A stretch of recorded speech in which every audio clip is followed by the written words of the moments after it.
Hello and welcome back to another episode of J-Pod, Jefferson School District's very own podcast, and I'm your host, Superintendent Brad Capener. And I'm joined today by my two co-hosts, Chris Shaw and Becca Mallory. Good morning, guys. How are you today? Good morning. Good. We're doing good. Awesome. Our podcast, just as a reminder to our community, is designed to strengthen the connection between our community and our schools. We talk about events coming up, we describe programs so you're well aware of how they function, and we interview students and teachers regarding various topics. Today, I'm really excited because our guests are going to be talking about literacy at the elementary school, extremely important, and how we are adapting our practices to increase our students' ability to read. And our guest today, we have special guest today, Jenny Pond from the Willamette Education Service District. Welcome, Jenny. Thank you. I'm so happy to be here. And Melissa Palma, our literacy coach. Welcome, Melissa. Thank you. And Chris Sullivan, our principal. Welcome, Chris. Ahoy. They are instituting a program called LETRS. It's an acronym, actually, that stands for Language Essentials for Teachers of Reading and Spelling. So welcome, everybody, and thank you for being here. Thanks. Once again. So I'd like to have this conversation about the need. I mean, I think when we talk about, for our listeners to understand literacy, we already teach kids to read. We've done it for years. But statewide, and we see that even in our own district, that there are those that we would like to see a greater percentage of students being at grade level by third grade, and we know the importance of being on grade level, and we know that there's still a need there, right? So can you talk a little bit about focused literacy instruction and why that's a need in our district, but also statewide, and what that is? Everyone's looking at me. Well, we have about 30 to 35% of our kids that are reading on grade level, and they'll be prepared for middle school, and that's just not an acceptable number. It mirrors throughout the state. So it's everywhere. It's not a Jefferson problem. It's an Oregon problem. In fact, it's a nationwide problem, actually. Mm-hmm. And so what we're trying to think of is a solution that starts here, and LETRS is a way to do that. The Mississippi, they started this off. You might have a better idea of that was 2015, and the results of that were pretty astonishing, where they went from those same numbers, and then they were batting up towards 70-80% of their kids ready. So why reinvent the wheel? Why not bring that to Jefferson? And this isn't something that's like a brand new program. This is something that's been established. We're just hopping on the train. Yeah, we're doing what works. Yeah. And that's where the science of reading is. It's not some sort of program. It's not this certain curriculum. It's just how kids learn how to read. Well, let's take that for a sec. What is the science of reading? I mean, what are the components for kids to learn to read? Don't they just pick up a book and start doing it? I mean, at a certain point, how do we do this?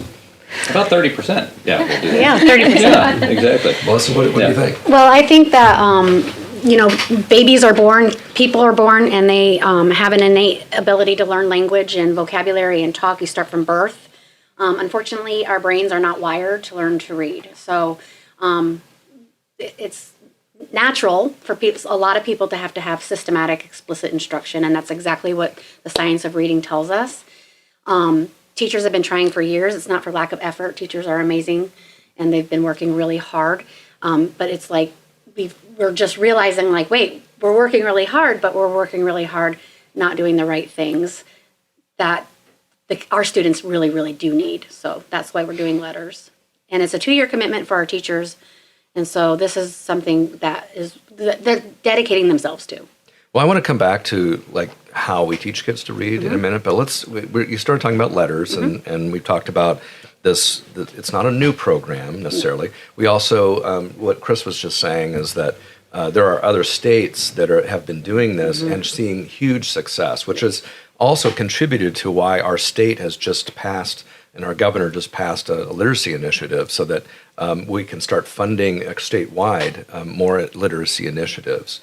Because we have seen other states like Mississippi really taking a lead and going, which is All right. It's interesting, right? You wouldn't necessarily think some of these states would be taking the lead in literacy, but since they've done this, we've seen, students reading at like what, 70%, and we're at like 33. So I mean, that is significant when we see that. So anyway, we're getting back to that, but let's get into actual letters and what that does, and then we'll get into like how we got there. But Jenny, can you tell us a little bit about letters? Sure. So going back about 40 years ago, when they started to understand the science of reading a little bit better and do the research, this was where a shift from kind of the balanced literacy and some of the more traditional ways that we've been teaching kids to read started to move.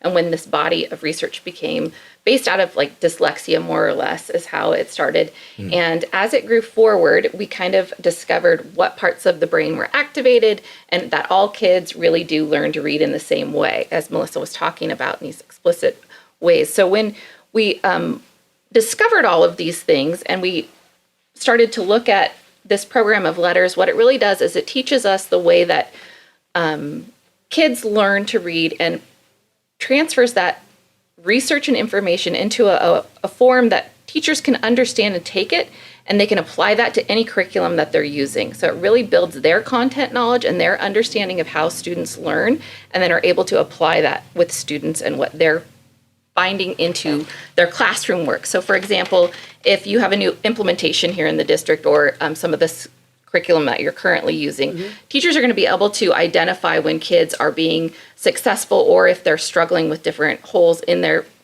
learning, and be able to identify that and then quickly remediate or accelerate their learning and really support students in an appropriate manner and become confident in that.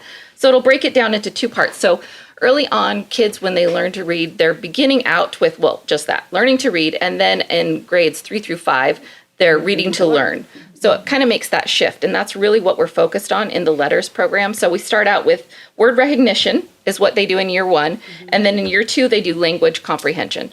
Vocabulary. And vocabulary. So they'll go through that process of their training, and it's pretty intense. It's a big commitment. It's a lot of hard work that the teachers are willing to take on and really commit to at the school level. The administration has been super supportive of helping the educators gain this knowledge and understanding of supporting students, which is going to be a huge impact. So let me just go back to what you just said. You said something that was interesting, which was learning to read and reading to learn, right?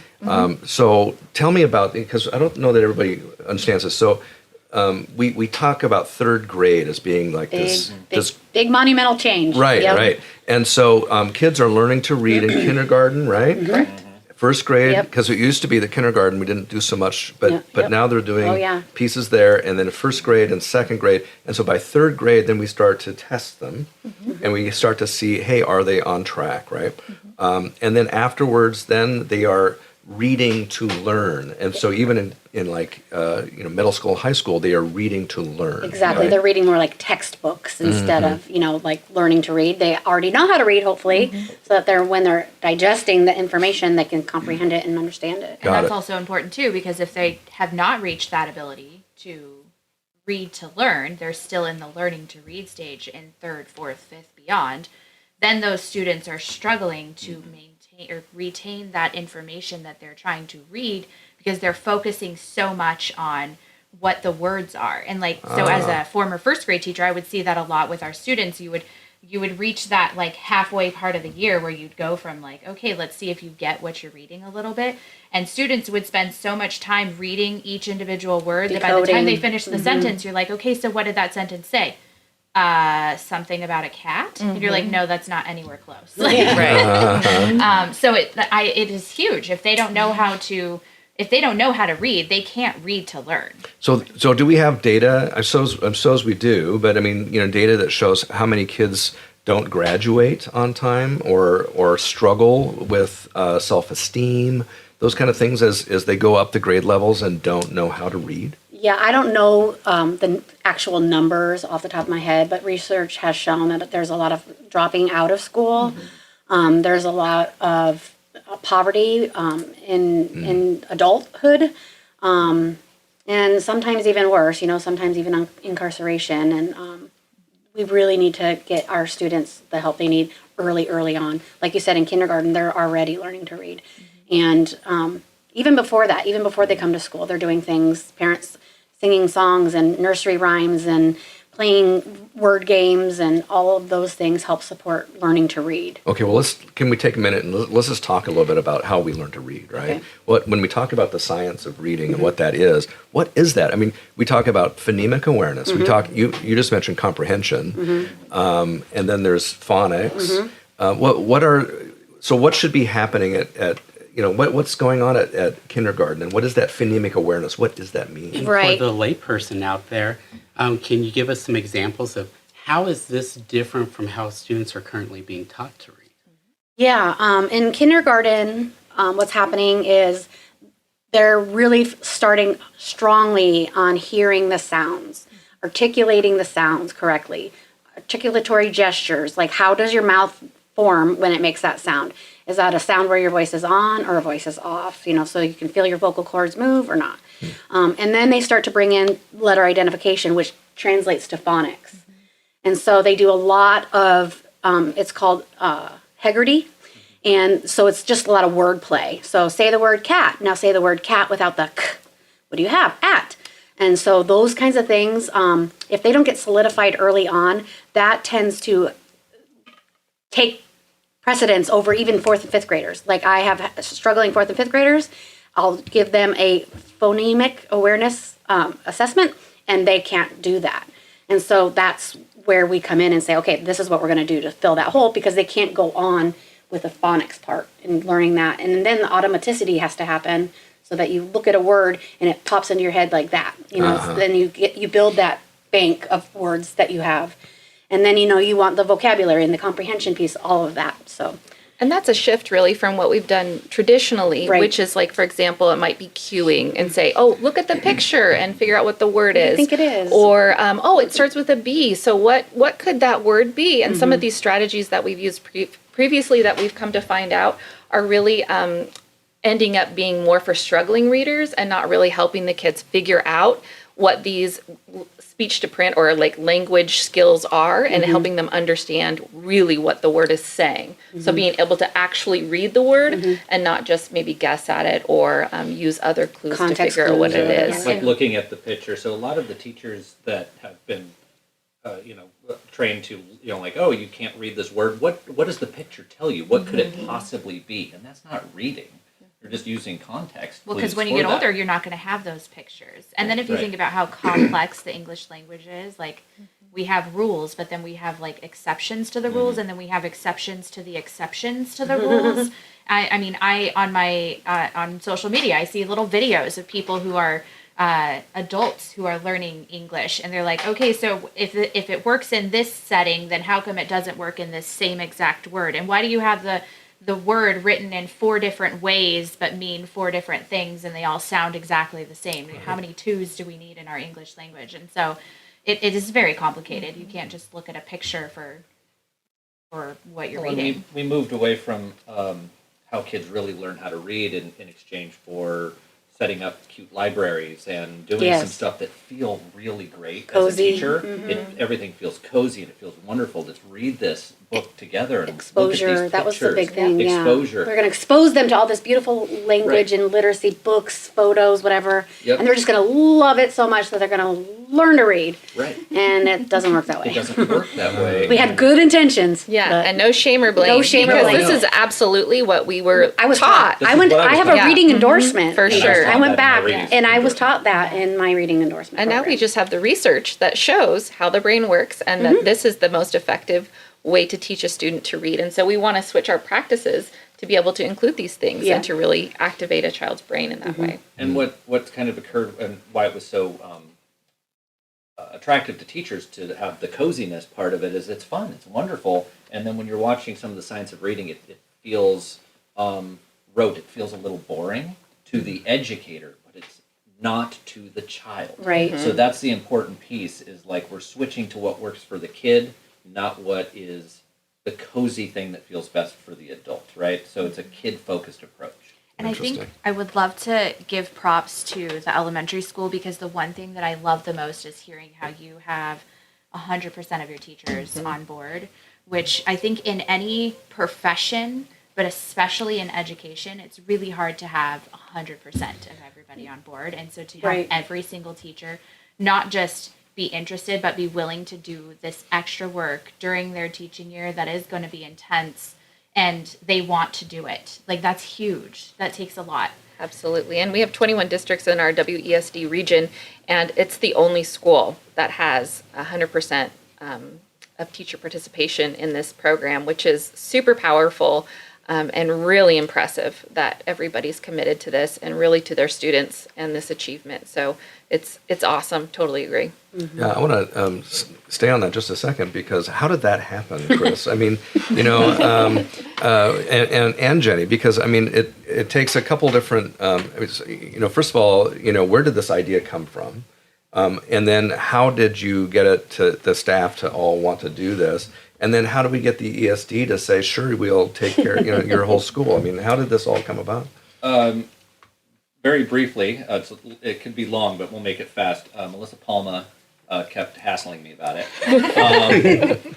And she was right. I think that as an administrator, I'll just take the blame on this stuff. You get used to looking at really bad scores, and then you look at them across Oregon, and you look at them across the U.S., and you're like, oh, well, everyone's failing, so it's not so bad, right? So you start rationalizing without even thinking about it.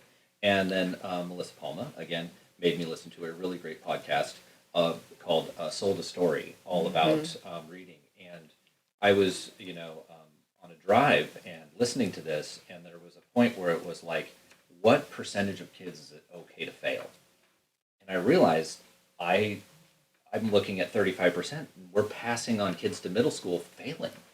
And it's just not okay. And it's not okay that, the district next door is also failing. And so's Nationwide failing, yeah. And so it was like, but where I'm at, it's not okay. And that was what I brought to teachers, is we are failing kids, and it doesn't make it okay that other places are failing them too. What can we do here?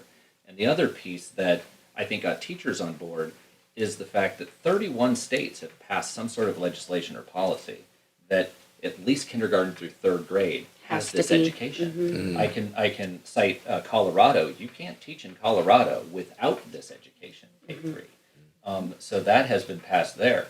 So the other part of it is we can do this now as a team, and we can get ahead of this, because I'm It's hoping coming. that I really believe it's coming. 100%. I believe it's coming, Yep. but even if it's not coming as legislation, it's the right thing to It do. is. So, but we could get ahead of it now, work on it together, or in the years to come, it could be something like, hey, you need to do this now on your own time and on your own. So that's kind of where that came from, and just building up that it's not okay. It's not okay for our kids to fail. None of us got into education to fail kids. And it's not 1 out of 2. It's like we're failing, 2 out of 3 kids. It's astonishing. So then I hounded Chris, and then Chris hounded the WESD. Yes. And there comes Jenny. And I Yes. said, sure, let's do this. But Chris is I don't pretty even think it's that. That was pretty amazing with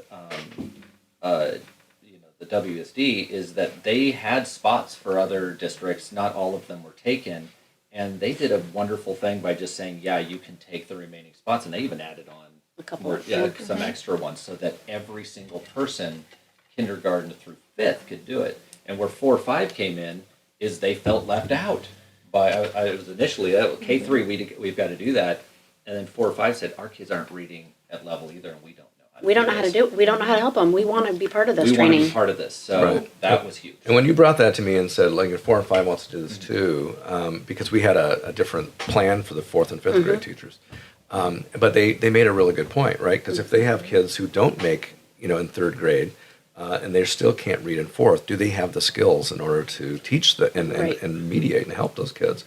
So I was like, yeah, it makes sense, right? Let's do it. And so anyway, everybody came together as a team here, and really appreciate all the efforts of that you guys have made, and also the efforts our teachers are making, and the efforts the ESD is doing to help us. I want to thank the admin too, because we couldn't have made this happen without the support of the admin. You could have just pushed ahead with what your plan was, but you want what's best for kids, and I think this is the best decision. So thank you And very I much. think every member of the community can be proud to see that we are going to be innovative and leading the way on this issue. Yeah. Jefferson proud, Jefferson on the move, which is Jefferson on the our move. which is our campaign this fall. So that concludes our conversation today. I so think we need to do a follow-up podcast. this yeah, year and yeah, I see think how so. To things are see how going. things are going, Yeah. absolutely. So thank you again Thank for you. joining us today. This was Absolutely. really informational, and I think that's really beneficial for our parents because just how do sometimes you send your kids off, but you don't know exactly how they learn to read, and so we got a lot of good insight today. So thank you very much. Yeah. Have a good day, everybody. Until Good next day. time. All right, bye.